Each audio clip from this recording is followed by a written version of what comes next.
Ready? Y'all ready? She ready. George, I am ready. Hi, everybody. Myself come back. Hi. It is the host has unmuted you now. Okay, thank you. I am Sybil Wilkes, and it is Thursday. It's George Wallace Day, and I'm not hearing George or Jay. Okay. Hello. You're not hearing me like they were because I'm talking. not talking. You're not Hello, hearing me hello. It looked like because you I guys were wasn't talking. Hello. So George, you just run your mouth without talking? That never happens. Sometimes I talk so much. Today has been such a busy day for me, Sybil. I'm so happy to be with you. I don't know why, whatever I'm going through today, my nerves or whatever, I'm getting old, but when I sit down and I start talking to you guys, it really helps a lot. I don't know whether it's the laughter, if it's my comfort zone, or is it time for me to get back to work? I've had both my shots, but today has been a busy day. Mara and I went and did something on Negro history today. So it's been really, well, what we did, we revamped, our friend Guy Torrey. We should have had him on tonight. He's redoing his story. Yeah. Well, we are going to have Guy on. He's in the middle of this project, so he said as soon as he's able to, he's going to come on and talk with us. Let us introduce our very special guest, Jay Lamont, the human iPod, they call him. Hey, Jim and Jay Lamont, how are you? Hey, what's going on, Sybil? It's so good to see you. Haven't seen you in so long. Jay, it has been a very long time, and I think one of the last times we saw each other was I want to say it was Memphis, and you sat in with us on the morning show. No, you know what? It was actually I was in the studio. I was in the Red Velvet Cake studio with you guys. I think that was the last time. Yeah. Because I remember learning so much about you when you were on with us. It was one of the classic weekends, and I think we were in Tennessee. And That's right. You were talking to us about your background and everything. And for those of you who don't know, you should know Jim and Jay Lamont and follow him as well. He has been in the business for just a minute. That's why we have him on the punk section. This is the punk. People you need to know. People you need to know. You're punk. People you need to know. And then everything, we want to learn about you more. He likes that, Jay. So we just. I know. You know, that's George. That's George. I don't understand. Sometimes I don't get him, but I get him. I know, baby. I know. How long have you all known each other, George and Jay? How long have you all known each other? I've been knowing him long enough to be his daddy. I know. Well, and when you told me that, I couldn't recall because I had to think about that for a minute. I said, well, maybe you could be. Would you rather me be your daddy or Jay? No. Oh, Lord. Okay, now we're going to go there. No way. No way, Jose. No way. I met you, it may have been 20, 30 years. Think about 25 years. Mm-hmm. Yeah. Mm-hmm. I first met you on the, it was it was some event. I cannot recall. Is it on the tip of your tongue? Because if you stick your tongue out, we can see it. My tongue is trying to tell me. It's like, I think it's right here, Jay. It's right here. Was it a cruise? It might have been some cruise or some concert festival that we met, and we just bonded. We just basically bonded, man. I'm like, wow. Who cannot bond with you now? The people of America that are watching right now, this is Jay Lamont, the man about a gazillion. Sybil said, I thought it was around a million, but Sybil said gazillion. So that's more than I can imagine. Yeah. But you meet a Jay Lamont, it doesn't matter who you are. He's one of those persons that you just automatically like. And that's why I was excited. I said, oh my God, Jay Lamont, more people need to, and you're still new as far as I'm concerned, okay? I don't know how long you've been doing comedy, but to me, you're still fresh, you're still great. Hey. And when we see you work, the place automatically goes crazy. Guaranteed every time. I appreciate that. Well, coming from you, George, that means a lot. I appreciate it, man. I know that's a lie. I know you wrote that down. Somebody wrote that down for you to say that. You know that I do lie for a living. I will tell a lie. Yes, I know you will. That's a lie. That's a lie. But no, it's always been enjoyment with George and others that I've known in this game, because I mean it's just a pleasure. And since this COVID has hit everybody, a lot of people don't know Sybil, but I'm a recording artist, so I've been working on my music. So I've got my new single out. And it's on all digital platforms, because there's a lot of people that don't know that I do sing professional also. So I've been busy doing that right now, and I've got some new songs I've just written, and we're going to put an album out later this year. Nice. Now, for those who don't know, outside of Oklahoma, that's where you grew up, right? Yeah, I grew up in Oklahoma City. I was a jock, just like you and Tom were. So that was my major. I majored in broadcasting in college. So my first time on radio was our college campus radio station. And you went to an HBCU. Yes, right. LU, Langston University. Langston, I got a show there. That's a good people. Yeah, that's my alma mater. You know, a lot of great people went to school there. George Charlie Wilson went to Langston. A lot of folks. Former NFL legend Thomas Hollywood Henderson, Dallas Cowboys. He went to Langston. So we had a lot of great folks that went to LU. But that's only three. That's only three. I got more. I got more. Jennifer Hudson went to Langston for a hot minute. Jennifer Hudson. Yeah. And so you and Jennifer have some things in common in terms of that whole talent contest kind of thing. Yeah. But the one thing that I remember in our conversation was that you like to say that Tom Joyner opened for you every Saturday morning. Is that right? used to run the countdown show that he had on the move with Tom Joyner. Yeah. George, when I was on the radio in Oklahoma City, we were like now get this, Sybil, we were on AM. We were an R&B station, and this was the only R&B station in Oklahoma City. We were an AM daytimer. For those that don't know, sunrise, we sign off at nighttime. But Tom's show was one of the biggest things that we ran on the show. So I came on. I was his relief. So I came on right after him. Tom opened for you every Saturday or Sunday morning? It was Saturday morning, yeah. And then it was Jam and Jay. So how did you come on? Because I want to hear some of your voices. I want people to hear some of your stuff. Well, this was my radio voice when if I were to be on now, I'd say something like, good afternoon, this Jam and Jay Lamont kicking off another 20 minutes of jams. It's going to be on the one for fun. Don't forget, make sure you call in to win. We've got $1,000 every hour. Call in, listen for the dial tone. You're going to be caller number 9. That's right, coming up this hour. Let's kick it off right now. It's Salt and Pepper. Push it. Power 102. So it's like the little thing. Now, when you had the 9 callers call in, did you actually go by that number, or did you wait to pick any number? Because when I did radio in New York, I may say call 105, but I might pick it's going to be a lady. 9 out of 10, it's going to be a lady. That was the secret to radio. A lot of people don't know. We pick a lady purposely. George. You should have done that, George. More ladies will call in now. More ladies will call in, and the guys will call in. They will say hello. Yeah, you did, like Sybil said, you spilled the beans, but sometimes it would be spontaneous as to, you want to make sure you got the right caller. If it wasn't, we would make sure it would be somebody good, somebody hype. Okay, you ready? All right, let's get it on. Who is this? Hi, Jay, this is Simon. Hey, are you a caller number 9? Yeah. All right, where are you calling from? All right, thanks for calling in. You got that $1,000 plus. You're going to get qualified for a trip for 2 to Jamaica. Tell us, everybody, what's your favorite radio station? So that's what I did all of that. Yeah. So Jay, when did you discover you could do voices and that you were on the road to becoming the human iPod? What was the first voice or impersonation sound that you made? Believe it or not, I was a kid. I was probably 8 or 9 years old, and anytime I would ride around with my mom when she'd go shopping, I would always say, "Mom, turn the radio on." So whatever I would hear on the radio, I would just start mimicking each song. If Marvin Gaye came on, I would mimic his voice. I would listen to his voice. I would just sit there, close my eyes. Then I'd listen to all the instruments. No, you didn't. Yes, I did. You didn't. And so my mom is driving. My mom looking over at me. So it's like she noticed that. My mom noticed that. And see, the thing is, Sybil, my mom was a musician, so there was always music in our house. My father was a minister. My father was a Baptist minister, George. Yeah, I'm a PK. My dad could sing. My whole family could sing. My dad would sing. Sometimes in our church services, he would start off a song. My mother's on the piano because she played for our church choir. So why didn't you play piano? Why didn't you play piano? You make all those noises. Yeah, I did a little bit. I did play piano. I'm talking about with your voice. I can. See, that's my piano right there. That's my piano. So every little thing that I would listen to as I got older, I would start doing talent shows. So when I was in junior high school, the first time I was in a band, we had a small little band with a couple of classmates. Had one guy play guitar, another guy played bass. So we decided, let's put a band together, and they pulled me in as the lead vocalist because they said, "Jay, we got this talent show. Maybe we want you to sing." So we started doing talent shows at the time.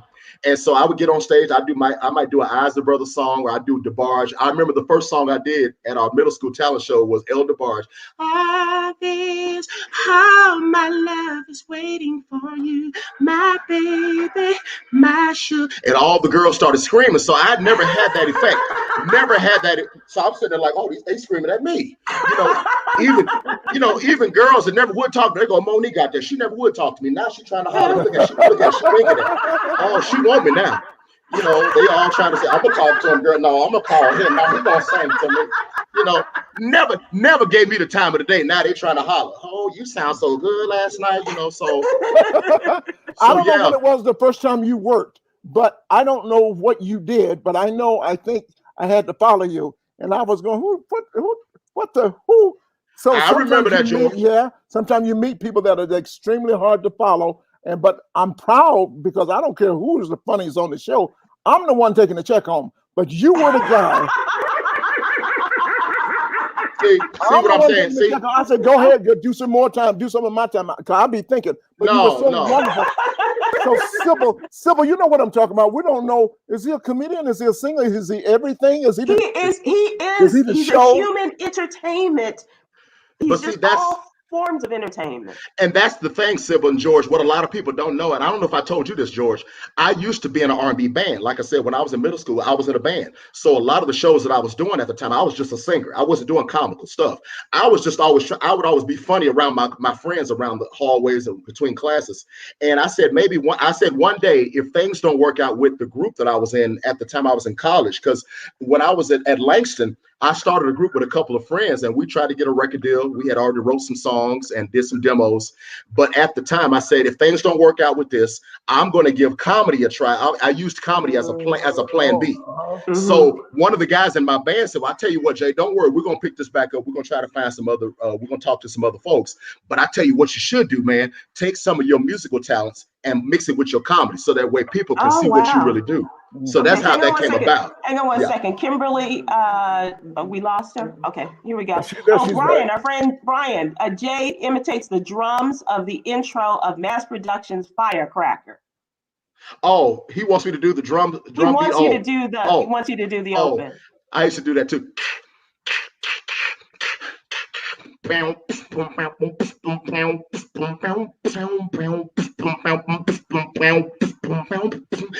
So good.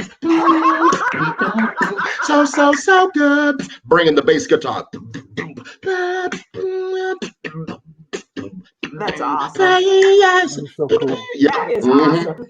Okay, we have time to hopefully the luxury of time to get more of Jay and what all of his talents and bringing it in. We didn't even get a chance to talk about some of the updates. I want to talk a little bit about the weather. We will try to get to that, as well as the fact I wanted you to impersonate a ridiculously and inept whole state of Georgia. The governor has just signed this voter suppression bill. And so we will talk about that.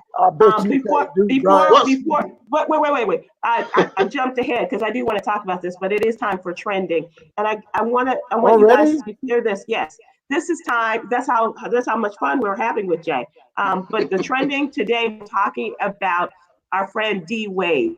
And D. Wade has been very, very outspoken about his child. I want you guys to listen to this. Right? Like we're in that generation now, right? So my thing is this, ultimately, when it comes to my child, and everyone says they are willing to do this, I'm willing to die for mine. And so if you want to say something against mine, if you want to hurt mine, come and talk to me first, because my child has the right and the ability to be whoever they want to be in this life, and I'm going to make sure of it.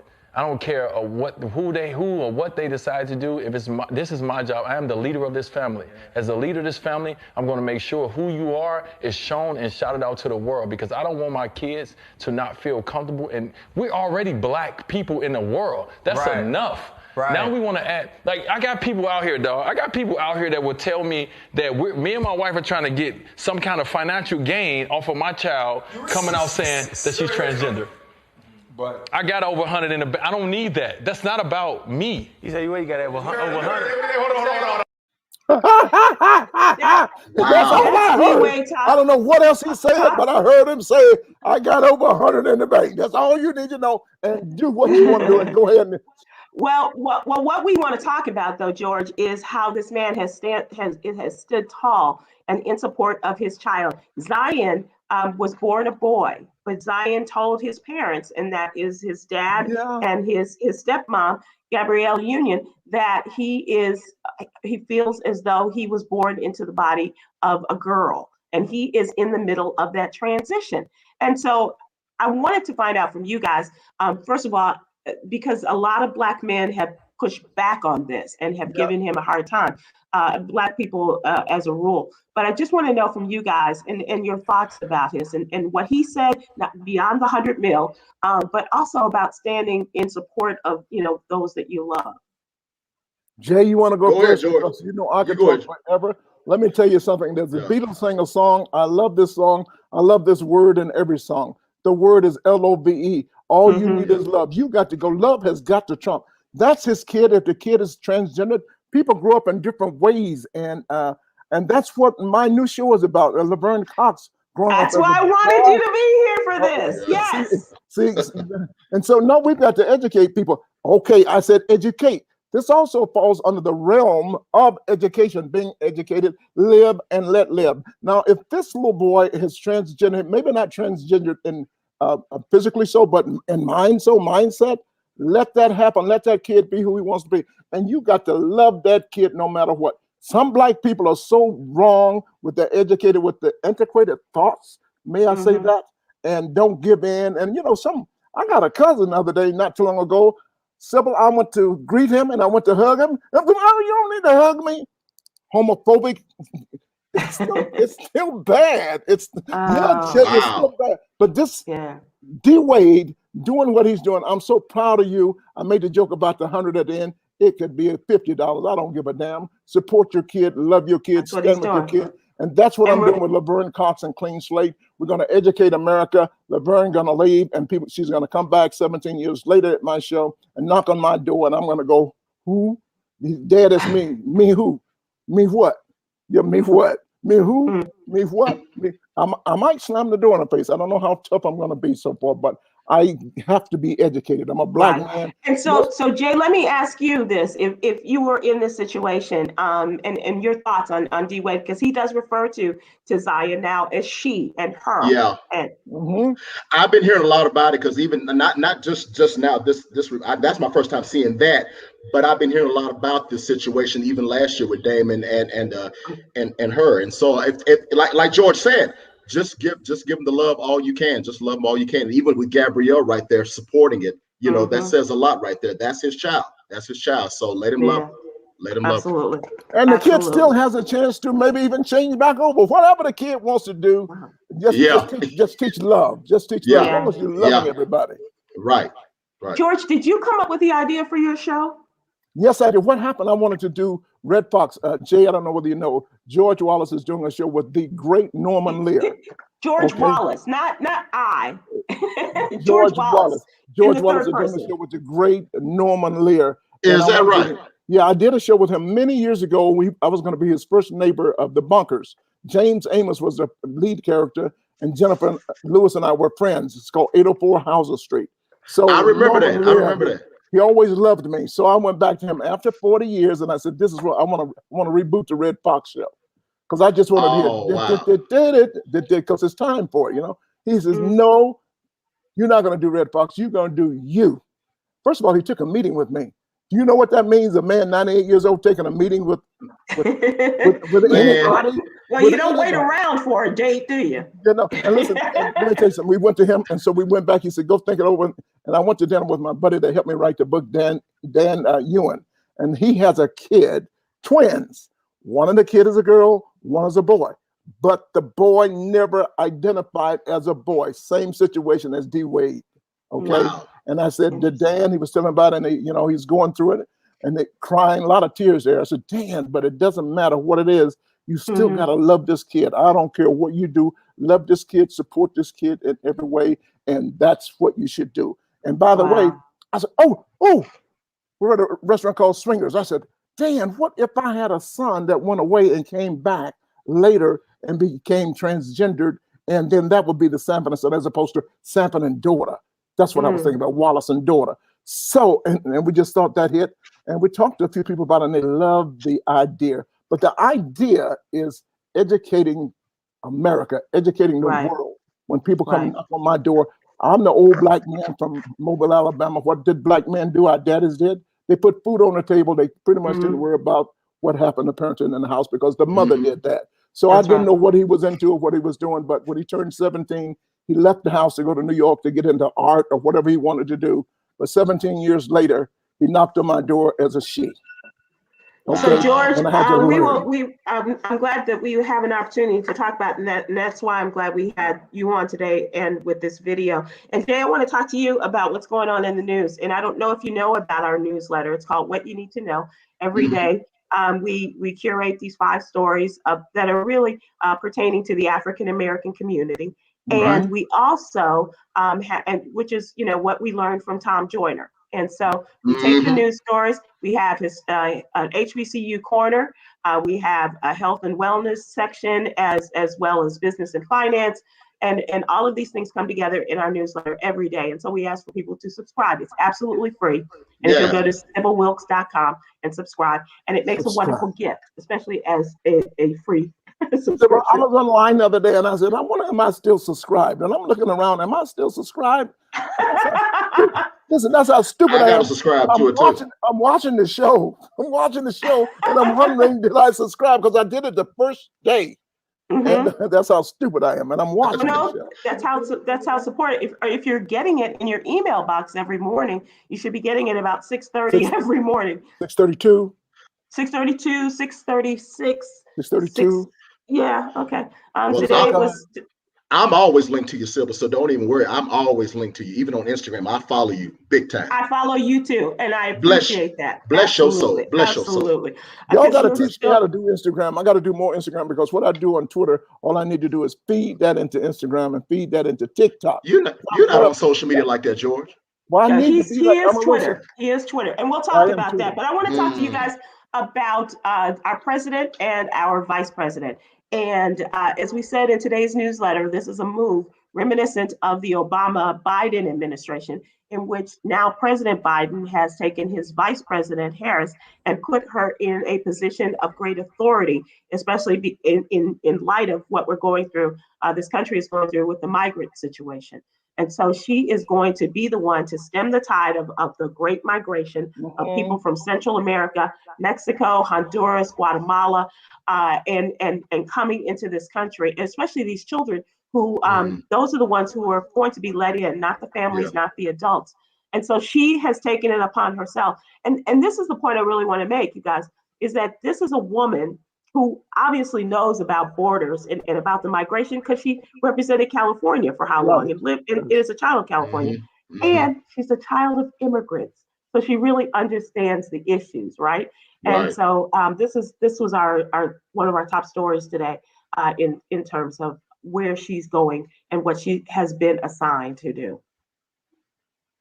George, you have any thoughts on it? I definitely have big thoughts because I think this assignment from Biden and with Ms. Harris, this is no easy task. Any way you look at it, it's going to have to be dealt with, and she's going to do a good job. And we don't know how difficult it's going to be. We already know it is difficult because we got kids coming in without parents. So therefore, we've got to give them living situation, what we call it, room and board. We got to feed these kids and find them homes. And we got to find them homes. But we got to get that because we cannot turn these kids away and let them go back and die or be prosecuted. But we got to, she's going to come up with a program and we got to support her. It's going to be difficult. It's not going to be as easy as we think, but we're going to get it done. She's going to get it done. And it's going to be a humanitarian effort, not like what we had in the last. Give her the chance. Give her that chance. The Republicans are already down there going like, look what's going on. Well, why didn't you go down there 3 months ago and say, look what's going on? Right. And look at everything that happened with the last one that was in the White House. Let's think about that first. And then now, and here we are now. And people are already having issues with Biden right now, as well as Vice President Harris. So I mean, if she can do the job, let's give her a try. Let's give her a try. Yeah, well, she's going to do the job. We're going to get the job done. Right.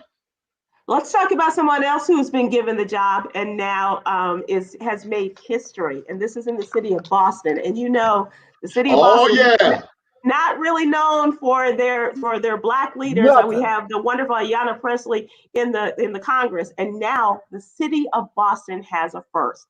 A Black person and a female. A Black female is now the mayor of Boston, Massachusetts. This That's is a amazing. new day, you guys. I don't think a lot of people knew that, but I think for me, I was like, wow. I said, that is crazy. When I first heard about that, I said, that's amazing, because they never had a black mayor at all. And I think she's the first woman mayor as well, too.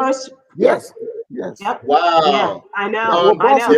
Boston has always been a difficult place and a very, very racial place. It's always been specifically for the Irish and the Italians. Now, it also has been known for surprises, like our first ever black senator. Yeah, that's right. That's right. Massachusetts. Okay? And that was a long time ago, George. And that was very forward. Yeah. Also, we got Manny Ramirez, whatever his name, played baseball. Oh, yeah.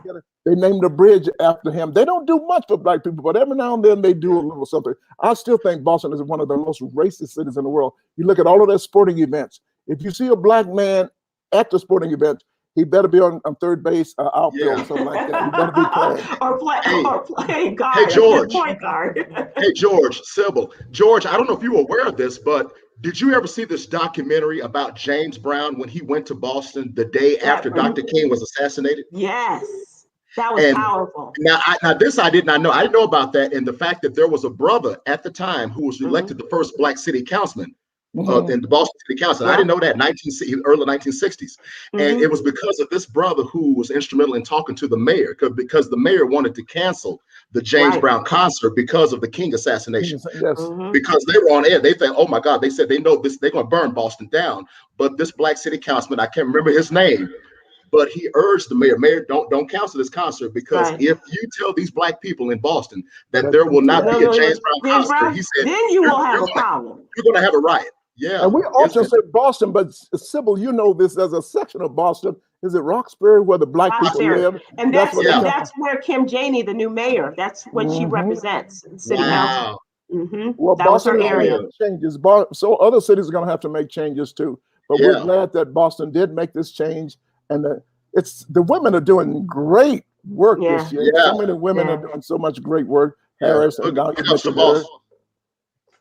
Michael, hey Michael, didn't know about Boston, how it continues to grow in population, growing a Latino population as well. And Michael Stallworth, I don't know if you know this, Jay, he can give us all the statistics on that. Michael, come on, Mike, come on, let us know. Michael's that guy. But that's all right. I went to BU. I went to Boston for a year, and it was a different kind of city. That's where you got your little light skin color from. I'm from Boston. I'm right there with you, Everything in Boston is white. Everything in Boston is white. I was born with this same color, George. But it had to do with a boy, so you know. So your dad was light skin. Sybil, was your dad extremely light skin? Don't answer that, Sybil. Don't worry about that. Thank you, Jay. Was your mama light skin? Was your mama light skinned? That's how yes, she was. About Kim Janey. She is the former city council president and a native of Roxbury, and that, as you were talking about, George, the predominantly black neighborhood in Boston, and she's a graduate of Smith College, which is in Northampton, Massachusetts. This is not the first time she's made history. In 2017, she was elected the first woman to represent her district, and she was voted city council president last year. So go ahead, Madam Mayor Kim Janey, and we are so excited for her. You're talking about mayor, and you got yesterday. I think you mentioned I didn't get to watch the whole show, but one day you mentioned the mayor of Washington D.C. How great she's doing, getting ready to be a state. Does that move her automatically to governor? Do we know? I don't know how that will work. She should be the governor. She should be made the governor, or if not, Jay, we're talking about Mary Bowser. Yes, and I heard about that too. Them trying to make the city of Washington D.C. into the 51st state. Why not? It should have been doing that a long time ago. That should have been going on ever since. It should have happened like even during the first 2 years of the Obama administration. I know he had a lot of stuff to get done, but definitely now that they have the House and the Senate. When I was working radio in Washington D.C., I said every black person in Washington D.C., you know what they should do? Shut this city down. Let them know how important we are. Shut it down, because black people need to be. We're paying more tax than I think 22 other states. 22 other states. Look at that. And so we deserve to be represented.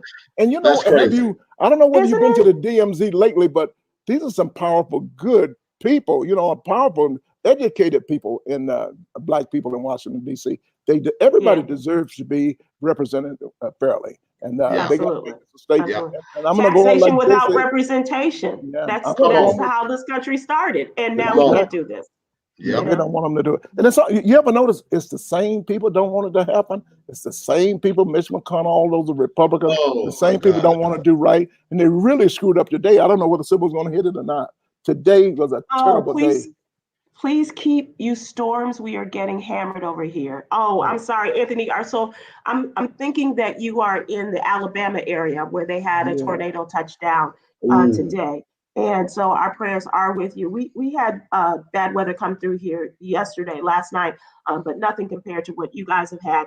And the Calhoun County coroner in Alabama says 5 people were killed in the tornado this afternoon. And 4 of the victims were in Ohatchee and another was in Wellington. Okay, I'm going to go ahead and say, in Jesus' name we pray, we wish you the best. So many people on television often say our prayers are with you, and that's it. They never say anything afterward. So I just told you all there, in Jesus' name we pray God is going to be with you, stick with God, and whatever you do, keep God with you. Yeah, tens of thousands of people without power. And so, as you said, George, we are keeping them in prayer and wanted to talk about that. And so please. But you know one thing about a tornado and a storm, and I so frequently talk about it, there's 3 places a tornado and a storm and a hurricane will not go. They will not go to rich neighborhoods like Beverly Hills and where I live in Buckhead. You never hear any storm. They never go there.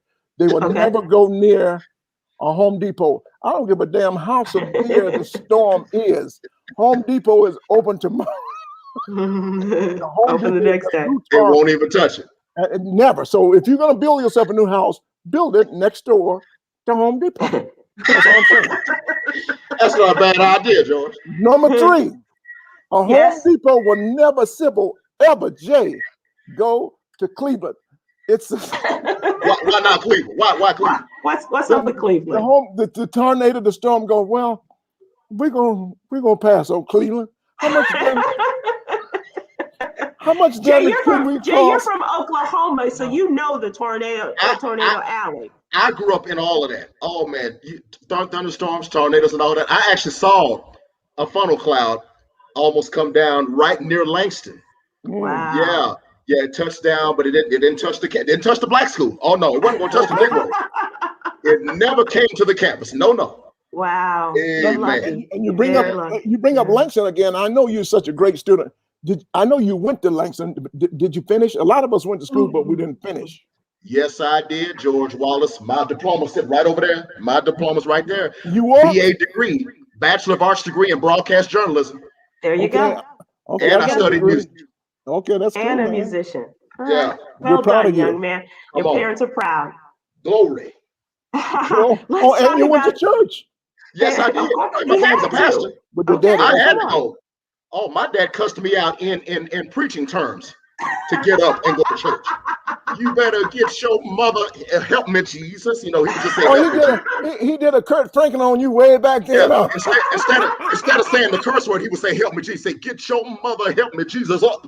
I'm going to shove my foot up in your help me, Jesus. Well, I tell you what, going to church that much was a lot. And I went to church more than I should have ever gone. But it kept me out of trouble. I didn't do drugs. It kept me out of trouble. And I'm glad I did it. Because if I never go to church, I've been to church way too much. I mean, you like me. Did you go to Sunday school, morning service? Well, they could use your attendance now because we know the state of church is in the era of this pandemic. And I talked to Bishop Blake. I talked to Bishop Charles E. Blake last week. Dr. Drew, Bishop Drew, new pastor. We ain't going to church yet. All the preachers said that they were close to the Lord and they trust in the Lord. They need your tithes. You can still give, but when you go online to these churches, Sybil, the biggest thing, you may not be able to get online, but George, that donate button is right there. It's right there. So let me ask you guys, because we're talking about the coronavirus, and now more states are opening their entire states up to the vaccine. Alaska, Mississippi, West Virginia, Utah, Arizona, and Oklahoma, allowing people 16 and older to get the vaccine. That's as of right now. Other states, including Georgia, as of today, And then we have Connecticut, Michigan, and Tennessee the first week of April, Missouri and Illinois. So they're all opening up.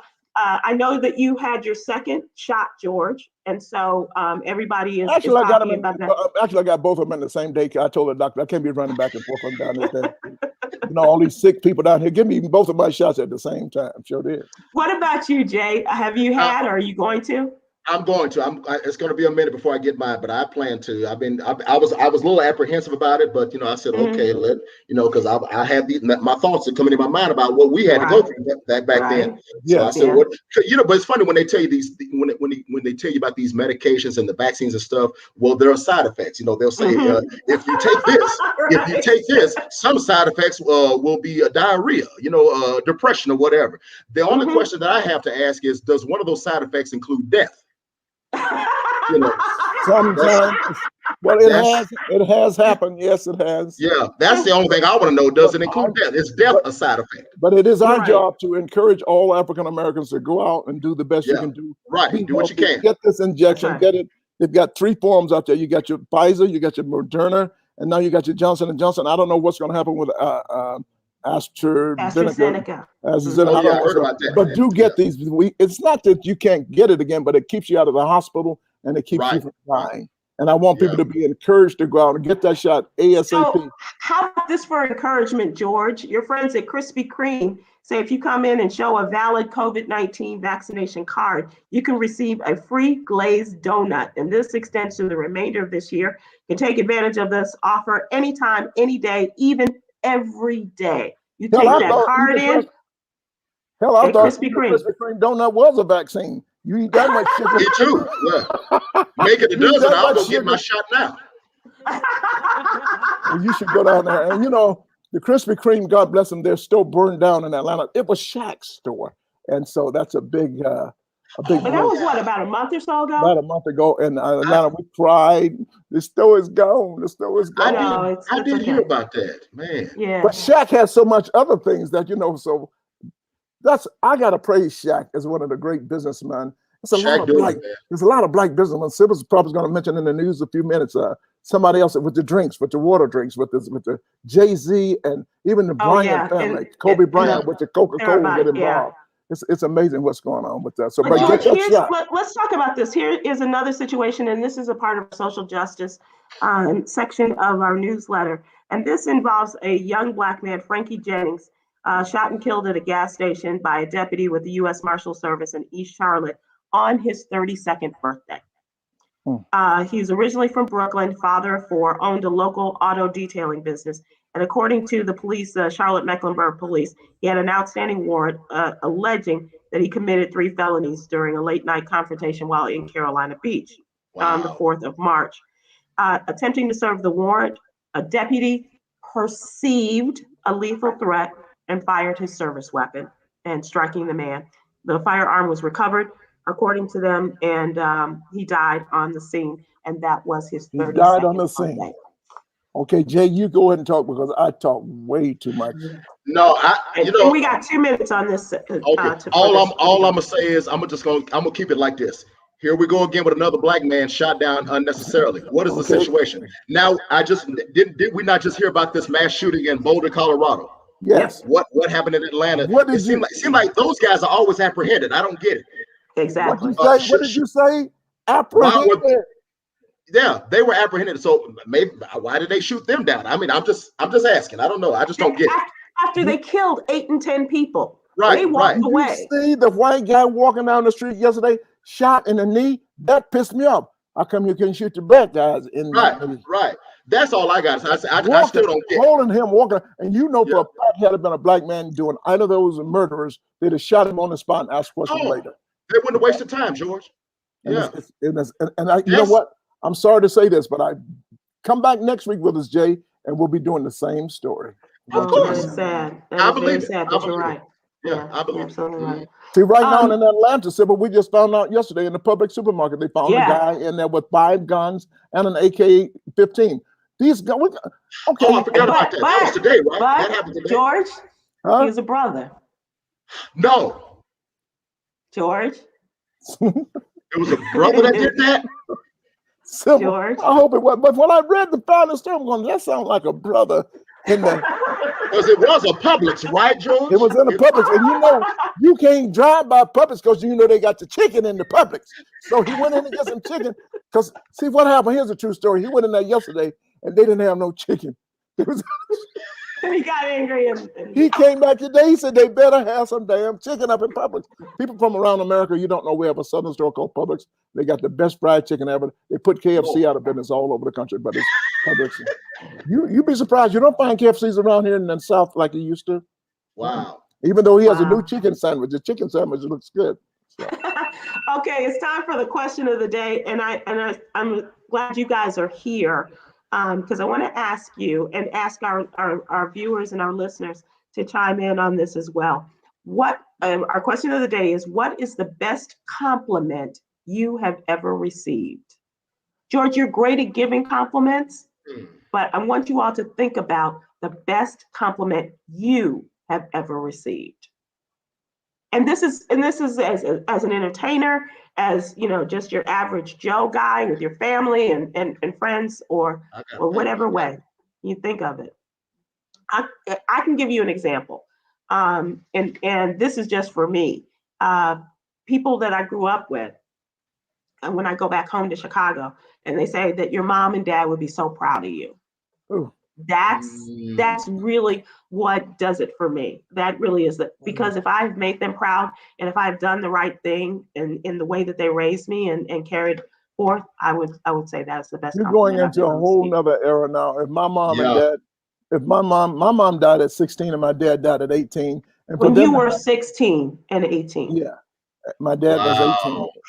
What they had me prepared for, and I know, and when my mama walked out of the house 6 o'clock, 4 o'clock in the morning, says, "Baby, I'm going to the hospital.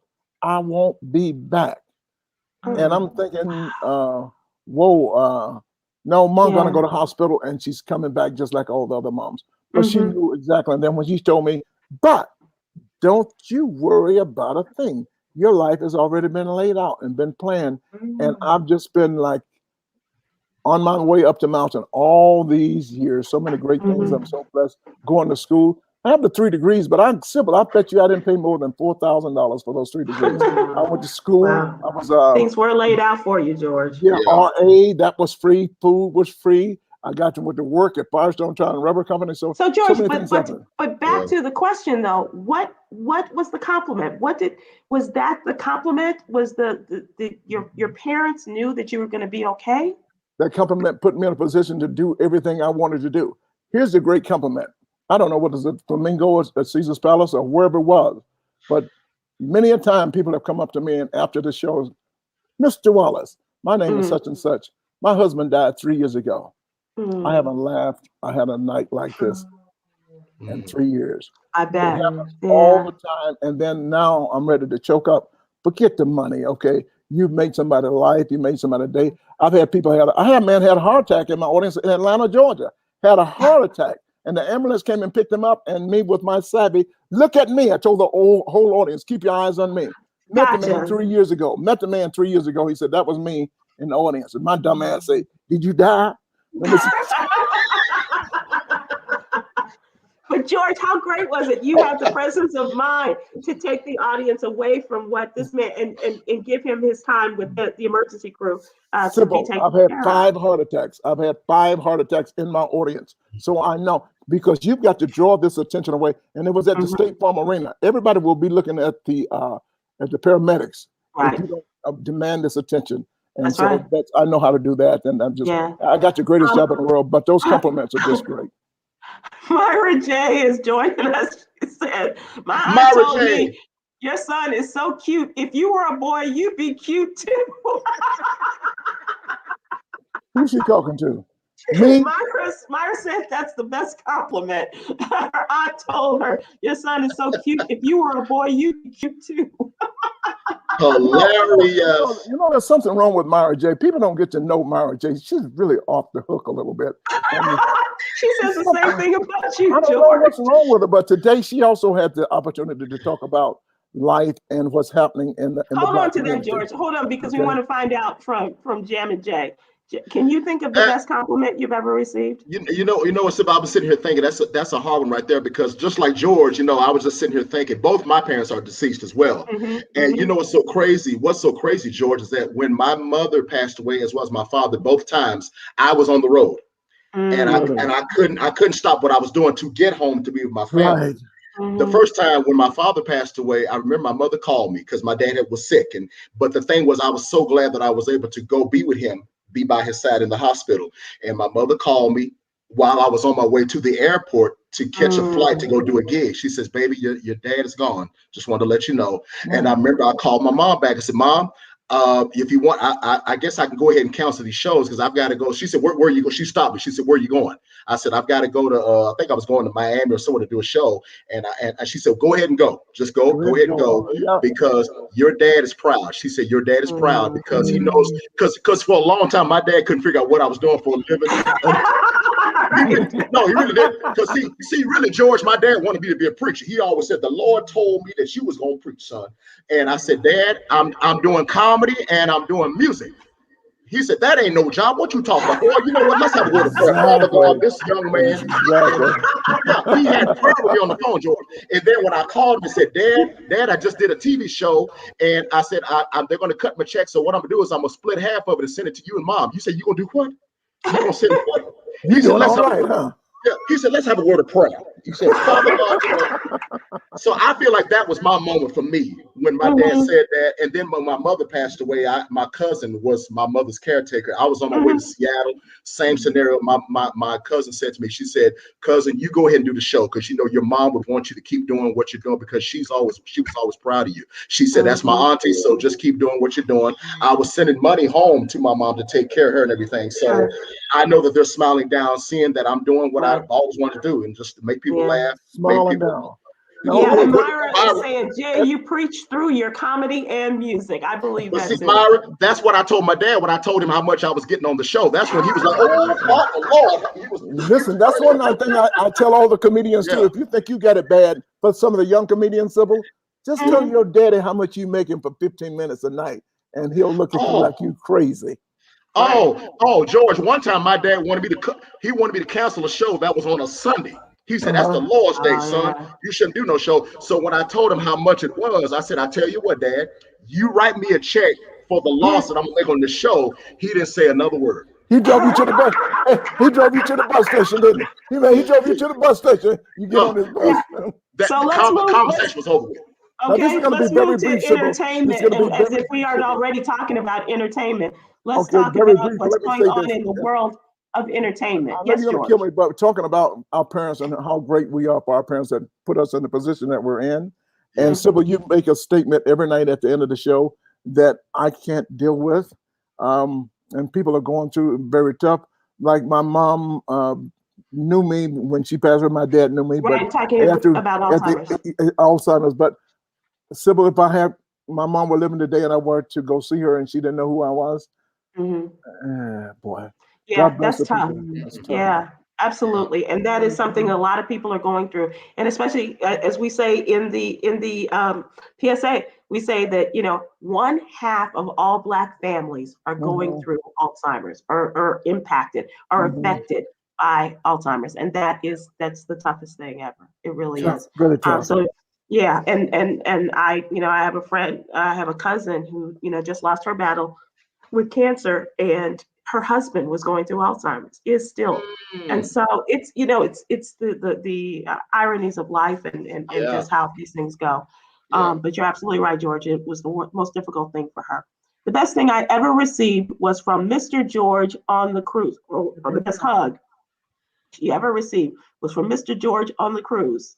Well, oh my! Did you hug her real tight, George? What kind of hug was it? He did. Well, he went for the bosom hug. I don't know which one it was because it was a lot of people. We had a lot of fun on the cruise, The best hug she ever got was from you on the cruise. So I'm sure it was a nice bosomy hug, George. I may have been the dentist may have been the dentist on the cruise that I met. There's so many great people I met on the cruise. I just love the cruise. For me, I don't know about you guys, but my office is at the central. What do you call the place right in the middle of the ship where we eat the ice cream and the pizza, Sybil? That's my office. I just love to sit there and watch. We don't have it on the cruise anymore. The Centrum. Yeah, you just sit there and watch the people go by and say hello and let them know how much you appreciate. George, let me ask you about your friend. Speaking of life going past, this is one of your great friends, Jay Leno. You've done his show, obviously, how many thousands of times. So let me ask you both, because Jay Leno has now apologized for his Asian jokes that he made in the past. I saw that. What do you think? I think he did a good job of apologizing. However, that I call it, if I say this right, the sign of the times. And people were doing Asian jokes, and people were doing the N-word jokes. Everybody was doing the N-word jokes at a particular time. And Jay was just, I'm not sure I would have done it, and I would just let it be what it is. But that's a big man to step up and say, listen, I'm doing my part to tell you I apologize for what happened. And that's pretty much along the lines of reparation. Some people don't want to give back. Some people do. Yeah. Okay. All right. We still waiting on our reparation. We still waiting on our reparation. Well, you know what? For me, I think a lot. Wait, I was going to ask George. I said, George, do you think Jay should have apologized for making jokes, or do you think it was deserving for him to do it, or do you think it was okay for him to do it? It was a different day and a different time. Now you know, but he's asking you. But in terms of where we are now, though, and all of the hatred that has been spewed upon Asians. Oh yeah, I'm satisfied that he did what he did. I'm not sure I would have done that. Just a few years ago, I did a joke about Michael Vick. Michael Vick, I said, stay away from dogs. Don't go to no dogs. Don't listen to Snoop Dogg, Nate Dogg, Debbie the Dog, or 3 Dog Night. If you're walking down the street, don't don't even drive by a Korean restaurant. So that's a racist joke there that I got to throw out. I got to throw out. But it's a good damn joke. But you know what?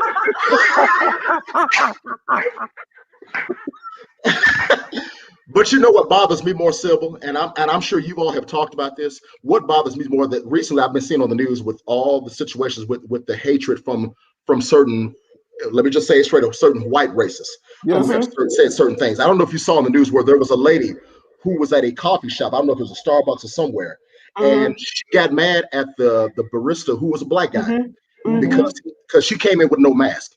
And she said, ma'am, could you put a mask on? And she just went ballistic and started calling him the N-word. Oh, you're nothing but an N-word. So called him an NB. See, you see what I'm saying? So situations like that, they always say, well, should that person apologize or whatever? My thing is, okay, I've heard enough apologies, but what are they really apologizing for? The fact because of what they said or because they got caught? Right. Because when you realize that they're really who they are, you see who they really are, and she'll probably go back out and do the same thing even after being exposed like that. Or maybe she won't. Maybe she was there. She was there with black children at her side. And I was going to say that too. And interesting, she was with mixed children or what have you. Yes. So and she's going to do all that in front of them. Yeah. She could change. And doing it all the way home. At the moment of what's happening, you do a lot of things at that moment of passion, whether you're crazy or not. But I think there's a possibility that she was with the black kids. She could come back and also, you know what? I shouldn't have said that. I hope she does, George. I hope you're right. Yeah, let's hope and hope that she's sincere about that. Right. Just like the gentleman who I'm sure you talked about, the gentleman at the high school basketball game with the girls. Yeah, and we haven't talked about that, but you bring up. But I'll leave that out. Yeah, I'll leave that out. No. I don't know if you all read the message that he posted, his apology, which was hilarious. Talking about I've been dealing with diabetes. My blood sugar was kind of high because of what I said. Yeah, George, he talked about his blood sugar, and this was not a black man, so that kind of took me off right there, and I had to laugh. I said, "This is hilarious," So that's not an apology. And to those girls, it was just awful. And wind up winning the state. Exactly. The next they took it all the way to state. Yeah. It's almost just like saying Kelly Loeffler with the Atlanta Dream. Oh yes. Yeah. And she's had a number of losses this year. Right. Yes. She lost the Senate seat and her basketball team. So good. Yes, indeed. Yes. And some crazy stuff has been coming down in Georgia. Woo. Okay, so George, we know that you have this book. Yes. Right? Okay, so this is Bull Twit. And this is George, Bull Twit and What's Not, the online ramblings of George Wallace. We know you are Mr. Twitter. Yes. However, Ms. or Mrs. Twitter has left Twitter. Chrissy Teigen, the wife of John Legend, I just saw that too. has deleted her Twitter account. She's tired of all of the trolls, of all of the mean tweets and everything. And so she's given it up. Well, that's the problem with social media. People tend to not know the full stories, and they tend to make up lies or create lies. And it's not good. It hurts a lot of people because people don't know. They don't have to know you now, so they just say what they want to say. That's even in business. My employees always talk about, well, I emailed a certain person. I said, well, that's an easy way to get off. Do the old-fashioned way. Call them and hear their voice, and make sure you talk to them because my boss says the same thing. Yeah. Did you call her? Yeah, that's what they said. But did you call? No, I emailed her. Did you get an answer? Not yet. Did you call her? Call with the voice. Because when you're talking to people, you can get deals done. When you're talking to people, when you're on the computer, you don't know. You can just say anything. No. Right. So make sure you keep your social. What do we call that? Socializing, networking. Yeah. But social media. The original social networking is conversation. Yeah. And eventually we're gonna have to get back. Jay, what do you think? What do you think about Twitter? And I know that you are a man of social media. What do you think about her leaving? Well, I understand how she feels. You know, I mean, I think that's for a lot. I mean, there have been many others who have said, you know what, I'm gonna get off social media because of the fact that there are a people out there who that all they want to do is just get behind the computer, get on their phone, and just talk about anybody. You know, especially people of our caliber and what we're in. You'd be surprised how many people that I have seen who have made comments about me. You know, oh, look at this dude. Yo, he ain't. I could write a book about it. Oh, look at this dude. All he doing is all them sound effects. He ain't doing nothing else or whatever. I could do better than that. I mean, I've seen a lot of that on social media and stuff. But it's actually okay because you still got to be you. Forget those thoughts. And I don't worry about it. Yeah. Don't worry about it because you are successful at what you're doing. You're honoring your essence. You're showing people you love what you do, and it's always going to be so. Now we know the formula of success in comedy. The one formula we know is trying to please everybody. Yeah. So just please your audience, the people that love you. You can't please everybody. And so no matter who you are. And George, that brings me to a great point because some people may have been introduced to you. Some people may have just had an additional opportunity to enjoy the human iPod that is Jammin' Jay Lamont. We're gonna give you the last word here tonight. What time is it? Are you kidding me? You gotta be time to wrap up. Is this the end? We're gonna give you the last word, Jay, and just you can do one of your voices, one of your instrumentations, or whatever. But just to leave us today, leave us with a word, Pastor.